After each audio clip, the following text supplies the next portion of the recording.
자막이 안 띄워줍니다. 금요기도회 때는 성경을 찾으셔야 됩니다. 창세기 45장 1절에서 5절인데요. 우리 5절 말씀은 같이 한번 읽겠습니다. 창세기 45장 1절에서 5절인데요. 우리 5절 말씀을 읽겠습니다. 창세기를 저 뒤에 가서 찾으시면 안 됩니다. 성경의 가장 앞에 있습니다. 막 신학 가서 찾으시면 하나님 되게 섭섭해하실 것 같아요. 야, 너 창세기가 요한계시록 뒤에 있는지 안다. 이렇게 해서 자, 우리 다 찾으셨으면 같이 한번 우리 한 목소리로 5절 말씀 읽도록 하겠습니다. 시작. 당신들이 나를 이곳에 팔았으므로 근심하지 마소서, 한탄하지 마소서. 하나님이 생명을 구원하시려고 나를 당신들 앞서 보내셨나이다. 아멘. 자, 우리 성경책을 그대로 펴놓으시고요. 자, 오늘 계속해서 이제 우리 창세기 말씀인데요.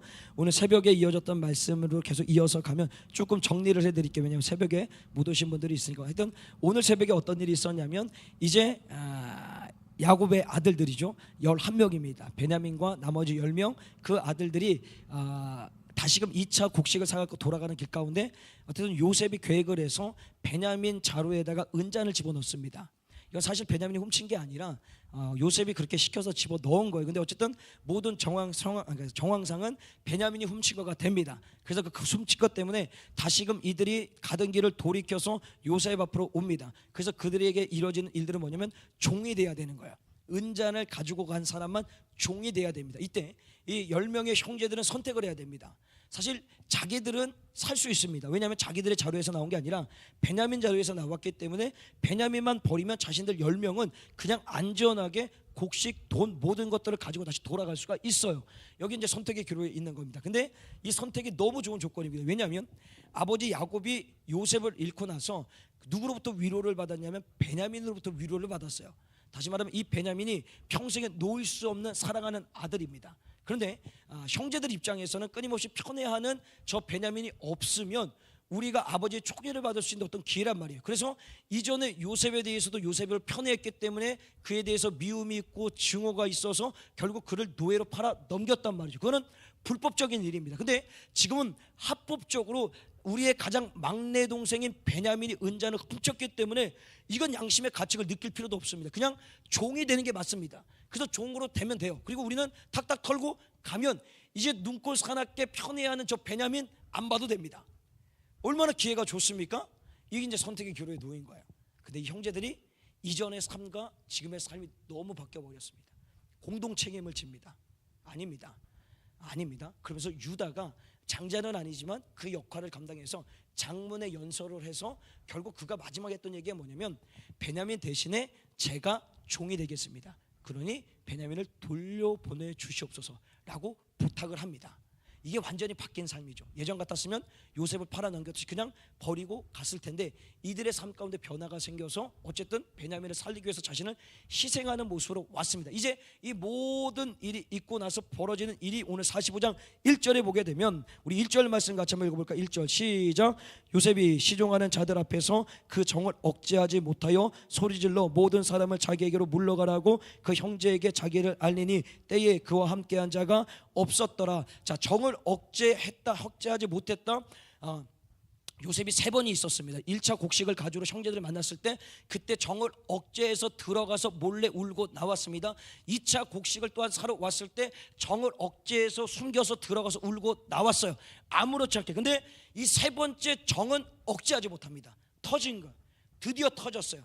어느 정도 터졌냐면 2절 보니까요, 요셉이 방송되고 가니 애굽 사람에게 들리며 바로의 궁중에 들리더라. 이 방송되고, 그러니까 제가 예전에 우리 할아버지가 소천하셨을 때 할아버지 예수 안 믿고 가시고 우리 고모들도 이제 예수를 안 믿으셨어요. 근데 그 둘째 고모가 하여튼 할아버지 돌아가셨다는 그 소식을 듣고 달려와가지고 장례식장에서 와, 나 그렇게 우는 거 내가 처음 봤네요.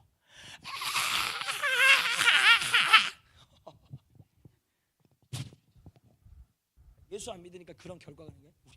우리 어머니는 저희는 아무렇지 않거든요. 왜냐면 아무렇지 않아요. 근데 단지 마음은 아파요. 왜냐면 할아버지가 예수를 안 믿었으니까. 근데 막 와, 진짜 이게 뭐 그 장례식장에 그때 저희가 인천 거기 건양 순천향대인가 하여튼 거기서 장례식을 했는데 와, 진짜 그 병원이 떠나갈 정도로 막, 물론 떠나가진 않습니다.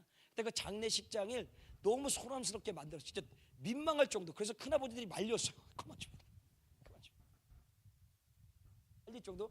근데 이 정도의 울음이었어요. 어마어마하게 울은 겁니다. 자, 근데 이 울음 속에는 과연 어떤 울음이었을까? 과거를 돌아보면 억울합니다. 괴로웠어요. 상처도 있고요, 아픔도 있고요, 노예로 팔리고 재수된 삶이었단 말이죠. 그럼 그 울음이었을까? 아니에요. 모든 것이 회복되어서 용서와 화해의 울음이었던 거예요. 이산 가족을 만났을 때 어떤 그런 기쁨으로써 그가 울기 시작합니다. 근데 그가 방성대곡해서 그 소리가 바로군까지 들렸다. 이게 정말 울음소리가 들렸다라는 의미가 아닙니다. 우리가 여기서 울면 용서 안에 들립니까? 안 들려요. 절대 안 들려요. 아무리 크게 울어봤자 여기 안에서입니다. 물론 방음이 안 돼서 밖에 잠깐 들릴 수도 있지만 중요한 것은 어떤 의미냐면 이 얘기가 전달됐다라는 거예요. 제가 만약에 여기서 막 펑펑 울었어요. 그럼 여기 몇 명의 집사님들이 듣고 나면 또 가가지고 누구한테 얘기를 하겠죠. 또 누구한테 얘기하죠. 점점 그 얘기가 퍼져나가는 그런 것처럼 바로군까지 들립니다. 근데 이것을 영적으로 보면 어떤 의미를 담고 있냐면 바로궁 안에 울음소리가 들렸다는 의미는 이제 앞으로 바로궁에서 구원의 역사가 이루어진다. 더 나아가서는 그의 손길을 통해서 어떻게 이스라엘 백성들이 놓아짐과 동시에 이제 미래에 대한 어떤 구원의 역사가 이제 애굽 땅 바로의 궁으로부터 시작된다라는 그 영적인 의미를 어쨌든 담고 있습니다. 근데 어쨌든 그게 오늘 중요한 건 아니니까요. 자, 이제 그가 울면서 자신이 누구라고 밝힙니다. 내가 요셉입니다. 22년 전에 팔아넘겼던 요셉입니다. 너무 기뻐서 밝혀요. 형제들의 입장은 어떨까요? 잘 한번 생각해 보세요. 형제들의 입장을 생각해 봐야 돼. 그래서 3절을 이렇게 얘기하는 거예요. 3절 같이 한번 읽어볼까요? 3절 시작.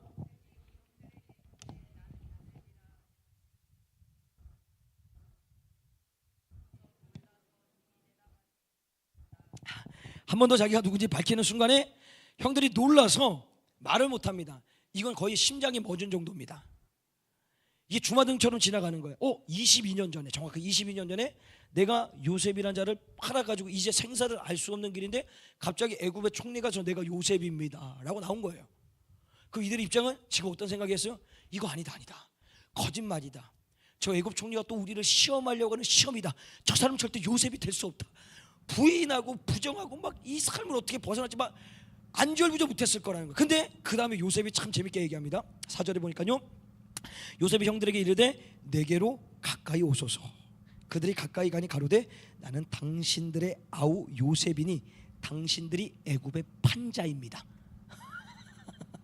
이걸 한번 잘 읽어보세요. 이게 되게 재밌는 얘기예요. 이게 보세요. 요셉은 막 너무 기뻐서 그러는데 이 상대방 그게 아니잖아요.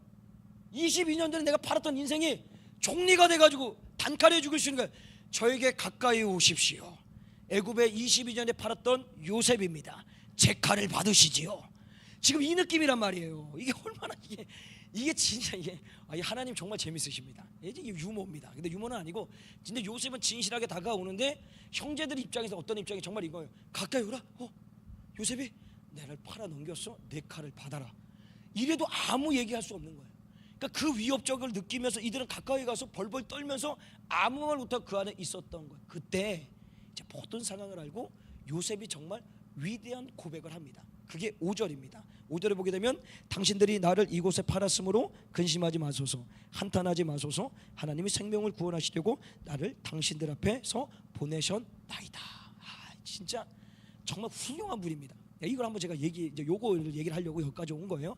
막 형들이 벌벌 떨면서 정말 그 칼을 받을 직전 같은 그런 느낌으로서 벌벌 떨고 있을 때 요셉이 딱 첫 번째 던진 말이 뭐냐면 당신들이 나를 이곳에 팔았으므로 근심하지 마소서, 한탄하지 마소서라는 거예요.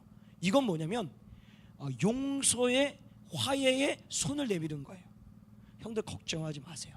형들이 생각하니 정말 내가 당신들한테 칼을 던지고 복수하기 위해서 내가 여기 있는 게 아닙니다. 근심하지 마세요. 한탄하지 마세요. 형들 다 이해합니다. 내가 다 형들의 마음을 압니다. 내가 용서합니다. 화해합니다 라고 얘기를 해요. 그 가운데서 정말 깊은 의미 담겨 있는 게 뭐냐면 요셉은 저 형들이 왜 그렇게 했는지에 대해서 이해를 하게 됩니다. 그게 어디서 발견할 수 있냐면 사실 오늘 새벽에 얘기를 하려고 했다가 안 했던 건데 제가 읽어드릴게요. 44장 27절 말씀에 보게 되면 유다의 연설에서 어떤 얘기가 있냐면 44장 27절 성경 있는 분 한번 보세요.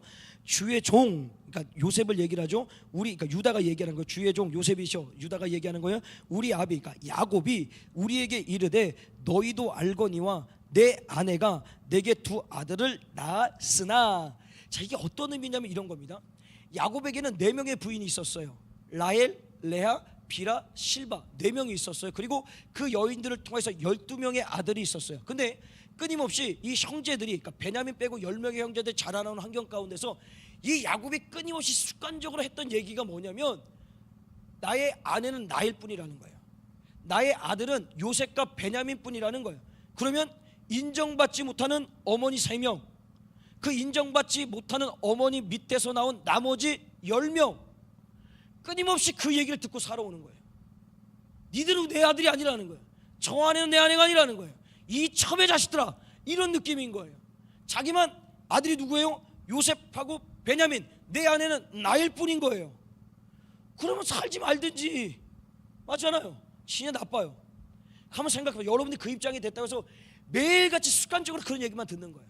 아버지한테, 아버지라는 사람한테 매일같이 내 마음을 찢고 상하고 괴롭게 하는 그 말만 계속 듣는 거예요. 그러니까 요셉이 그 삶을 이해하기 시작하고, 와 맞다, 왜 형들이 나를 노예로 팔아 넘겼는지 이해가 되기 시작한 거예요. 그러니까 나도 정말로 노예로 팔리고 재수 생활을 해서 고되고 힘들고 고난스러운 삶이었는데 형들도 만만치 않은 거예요. 너무 불쌍한 거예요. 너무 안타까운 거예요. 자신을 그렇게 팔을 수밖에 없었던 이 사람들 이해가 되니까 어떻게 돼요? 화해가 되고 용서가 되더라는 거예요. 근데 이게 다 그럴까요? 그렇지 않습니다. 세상에 많은 사람들은요, 어떤 상처와 아픔이 있을 때 항상 얘기하는 게 뭐냐면 자기중심적이라서 자기 상처가 제일 큽니다. 자기 아픔이 제일 커요. 남은 그러지만 알아주지 않습니다. 그냥 항상 들어봤자 이거예요. 내 아픔이 더 크다고 생각해. 아니에요. 근데 오늘 요셉은 그 모든 것들을 다 이해가 되는 거예요. 동병상련이라는 말 있잖아요. 그냥 이해가 돼요. 똑같이 느껴지는 거예요. 그러니까 같은 높이에서 같이 밑에를 바라보면 다 똑같습니다. 맞죠? 그런 느낌인 거예요. 더 나아가서는 내가 죄인이니까, 얘도 죄인이고 나도 죄인인데 예수 이름은 의인데 우리들인데 네가 잘났다, 네가 못났다, 네가 잘했다, 네가 잘못했다, 이거 할 수 있는 개연성이 없는 거예요. 그냥 모든 것들이 이해가 되는 거예요. 근데 우리가 이게 이해가 안 되잖아요. 살면서 이해가 안 되잖아요. 하나님을 덮고자 하는 남편 아내도 이해가 안 되잖아요. 용서가 안 되고 화해가 안 되고 손을 못 내미는 게 우리네 모습이라는 거예요. 조그만 싸움이 나면 일주일 내내 말하는 사람도 있대요. 무서운 사람이에요. 예를 들자면 아니라니까요. 그렇게 하면 안 된다니까요. 오늘 요셉은 어떻게 해요? 모든 것들을 보는 거예요. 이해하는 거예요. 진짜 나보다 더 불쌍하다. 사실 누가 불쌍해요? 노예로, 그 다음에 죄수로 몇 년? 13년입니다. 그 생활을 13년 한 인생 정말 힘들 거란 말이죠. 그런데 그보다 더 불쌍하게 여기면서 이해하고 용서하고 화해를 합니다. 그러면서 그 다음에 했던 얘기가 뭡니까? 생명을 구원하시려고 나를 당신들 앞서 보내셨나이다. 자, 그러니까 내가 이 애굽 땅에 노예로 팔려와서 성범죄자로 누명을 뒤집어쓰고 죄수 생활을 한 그 모든 13년의 세월이, 죄송합니다. 제가 예를 들어서 이런 젠장, 내가 이러려고 태어나서 살았냐? 내가 왜 여기 꼬라지가 이게 뭐냐? 한탄하고 원망하고 현실을 부정하고 막 부정적인 얘기를 하고 괴로워하고 실망하고 좌절한 그 삶이 아니라 딱 하나님의 구원의 경영이 눈 속에 딱 들어오니까 하나님이 나를 보내셨다는 거예요. 그 노예 자리로, 더 어디로? 죄수의 자리로 나를 보내셨대요. 근데 중요한 핵심이 뭐예요? 생명을 구원하시기 위해서라는 거예요. 근데 정말 그 일 때문에 온 거예요. 지금 가뭄입니다. 전 세계 가뭄으로서 생존이 불가능한 가뭄 속에 살고 있는 인생이 야곱의 가족들이었어요. 그 가족들이 누구 손에 구원이 됩니까? 요셉. 만약에 노예로 안 왔다면, 죄수가 안 됐다면 이 일이 일어나지 않습니다. 그런데 하나님께서 나를 먼저 이곳에 보내셔서 노예의 가정을 겪게 하시고 죄수의 가정을 겪게 하셔서 이제 애굽의 총리가 돼서 꿈을 해석하게 해서 7년의 풍년과 7년의 흉년을 예측함과 동시에 그들의 가족을 다시 만날 수 있는 구원의 역사가 이루어진 거예요. 근데 더 나아가서는 지금의 이 야곱의 가족, 야곱과 12명, 그러니까 11명의 형제들만 구원하는 것이 아니라 창세기 45장 7절에 보면 이런 말씀이 있어요. 그 다음에 쭉 보면 하나님이 큰 구원으로서 당신들의 생명을 보존하고 당신들의 후손을 세상에 두시려고 나를 당신들 앞서 보내셨나이다. 요셉은 알고 있었어요. 하나님의 구원의 경영이 우리 가족만 살리는 것이 아니라 이제 우리 가족 12명 형제를 통해서 12지파가 애굽 땅에서 만들어져서 이들이 430년의 종살이를 하다가 이제 출애굽해서 가나안 땅에 가서 한 나라를 만들고 그 나라 속에서 누가 나옵니까? 예수 그리스도가 이 땅에 오심으로 온 인류가 구원받는 그것을 요셉은 보았던 거예요. 그러니까 나를 노예로 파는 거 이런 담임 목사님 잘 쓰시는 말, 용돈. 목돈을 보니까 있잖아요. 100억 부자가 10,000원에 절절맵니까? 아니죠. 그냥 10,000원 빌려, 야 가져, 야 가져. 100억 부자는 예를 들어 그런단 말이에요. 근데 그러니까 요셉의 눈이 그렇게 들어온 거예요. 하나님의 구원의 경영을 보니까 야 이거 뭐 노예로 팔리기 너무 좋은 거예요. 재수생활한 게 너무 좋은 거예요. 왜? 이건 용돈, 여기 목돈, 용돈. 목돈을 딱 보니까 우리를 통해서 구원자신 인류의 구원자 예수가 오시는 거예요. 그러니까 지금 사는 삶이 너무 기쁘고 감사한 거예요. 이거 요셉이 고백하고 있는 거예요. 그래서 그것을 통해서 어떻게 해요? 화해하고 용서하고 손잡고 부둥켜고 울고 있는 거예요. 이 얼마나 아름다운 모습입니까? 근데 중요한 것은 그러니까 요셉의 삶 가운데는 내가 노예가 됐냐 재수가 됐냐 이거 관심 없습니다. 그냥 하나님께서 어떻게 이 생명을 구원하시는지 그걸 기대하면서 가는 거예요. 그 과정 속에서 에이씨 나를 왜 이런 데를 보내셨어 이런 거죠. 어떤 가정이 있어요. 내가 어떤 사업체가 있어요. 직장이 있어요. 어느 교회에 우리가 소속해서 살아가요. 그러면 이런 분들 계세요. 이 가정에 내가 왜 내가 여기에 갑자기 가정에 예를 들어서 남편이 돼서 아버지가 돼서 이 꼴을 당하냐 이렇게 한탄할 때가 있고요. 어느 직장이 같아 내가 왜 이 직장에 들어서 이 개고생을 하냐. 또 사업장에 갖고 내가 왜 이 사업을 시작해서 이렇게 괴롭고 힘들게 하냐. 교회 왔더니 와씨 이 교회 와가지고 저런 쪼다박한 목사 만나가지고 이 힘들게 사람을 어렵게 만드냐. 뭐 남성 수련회 하자 그러고 뭐 수련회 하자 뭐 하자 그러고 맨날 저런다고 막 이런단 말이에요. 자 예를 들자면 근데 이것을 조금 돌려서 생각해 보면 하나님이 생명을 구원하시기 위해서 우리를 여기로 보내셨다라는 거예요. 우리 가정에 예를 드는 겁니다. 와 남편이 진짜 좀 표현이 그렇지만 망난이에요. 완전 너무 막 진짜 말도 안 되는 망나는 짓을 하는 거예요. 근데 맨날 그것 때문에 자기 삶을 부정하고 또 부정적인 얘기하고 남편을 바가지고 괴롭게 하고 힘들게 만드는 거예요. 어떤 사람은 반면에 어떤 사람은 생각이 바뀐 거예요. 이거는 용돈인 거예요. 목돈을 생각하는 거예요. 하나님께서 나를 이 가정의 아내로 어미로서 보낸 이유가 생명을 구원하시려고 나를 이곳에 보내셨구나.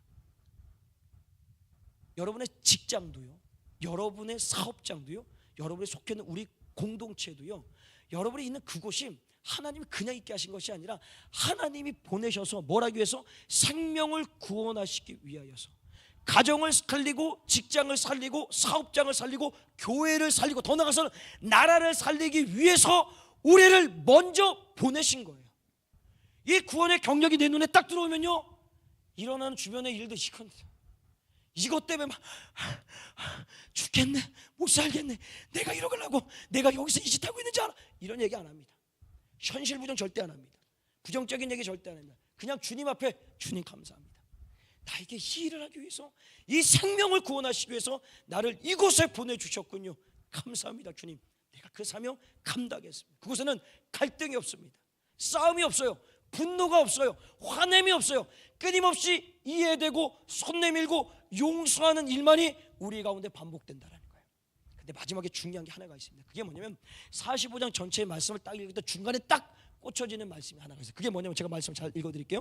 당신들이 나를 이곳에 팔았으므로 근심하지 마소서 한탄하지 마소서 하나님이 생명을 구원하시려고 나를 당신들 앞서 보내셨나이다. 중간에 딱 있는 게 뭐예요? 하나님입니다. 만약에 요셉이 자기 이름으로 자기 중심적으로 생각했다면 절대 이해하고 용서하고 화해하고 나를 먼저 이곳에 생명을 구원하시고 보내셨다 말을 할 수가 없어요. 근데 그의 주어가 그의 주체가 그의 주인이 누가 되어 있어요? 하나님인 거예요. 하나님이 나를 이곳에 먼저 보내셔서 생명을 구원하시려고 나를 왔으니 형님들 근심하지 마소서 한탄하지 마소서 하나님이 이 모든 것을 만드셔서 여기에 나를 이르게 하셨습니다 라고 얘기하는 거예요. 이 고백이 있어야 됩니다. 하나님이 돼야 돼요. 내가 하면요 절대 용서할 수 없습니다. 절대 이해할 수 없습니다. 절대 내가 이곳에 온 것에 기뻐하고 즐거워하고 감사할 수가 없어요. 그러니까 그것이 없는 이유가 뭐라고요? 하나님이 빠진 거예요. 자꾸 나를 보는 거예요.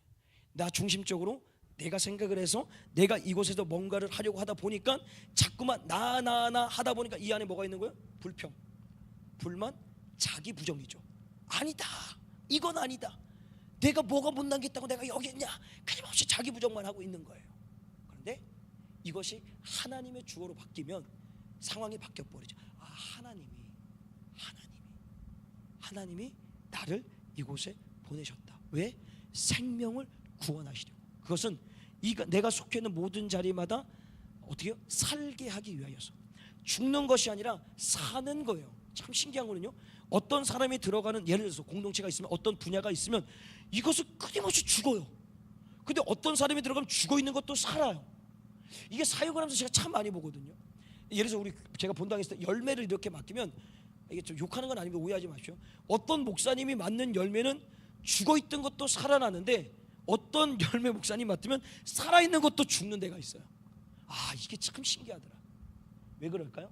하나님이 빠져 있는 거예요. 하나님이 돼야 되는 거예요. 여러분의 가정에서요, 직장에서요, 사업장에서요, 우리 교회에서 어디서든지 여러분의 입에서 주어인 하나님, 주인이신 하나님이 떠나지 않는 거예요. 그 하나님으로 고백되어질 때 이제 모든 것이 보이기 시작하는 거예요. 하나님의 구원의 경력, 내가 왜 여기에 있는지, 내가 왜 여기서 살고 있는지, 내가 왜 여기에서 이 일을 하고 있는지, 이게 괴롭고 힘들고 상처되고 아픔되는 것이 아니라 하나님께서 나를 이곳에 보내셔서 생명을 구원하시려고 우리 가정을 살게 하시고, 우리 교회를 살게 하시고, 내가 속해 있는 직장을 살게 하시고, 사업장을 살게 하시고, 이 나라를 살게 하기 위하여서 보내셨다라는 거예요. 그러면 나머지 주변에 일어나는 모든 일, 제가 얘기했잖아요. 배고프자가 10,000원 가지고 깽행하지 않습니다. 그냥 그러려니 하고 사는 거예요. 그러니까 상처받을 일도, 아파할 일도, 괴로워할 일도 없다라는 거예요. 다시 한번 이 말씀을 기억하시고, 오늘 이 밤에 주님 앞에 기도할 때, 하나님, 내가 평생에 나의 삶의 주고 나의 주체, 주인이 하나님 되게 하여 주시옵소서. 그 하나님으로서 내가 고백되어질 때 내가 처해 있는 모든 상황과 환경을 보게 하셔서, 오늘 요셉이 고백한 것처럼 하나님께서 나를 먼저 이곳에 보내신 이유, 나를 힘들고 괴롭게 어렵게 만들려는 것이 아니라 생명을 구원하기 위하여서, 그래서 나를 통하여서 가정이 살고 교회가 살고 직장이 살고 이 나라가 살아가는데 내가 쓰임받게 해달라고 우리 같이 한번 찬양하고 기도하시도록 하겠습니다. 우리 보좌 앞에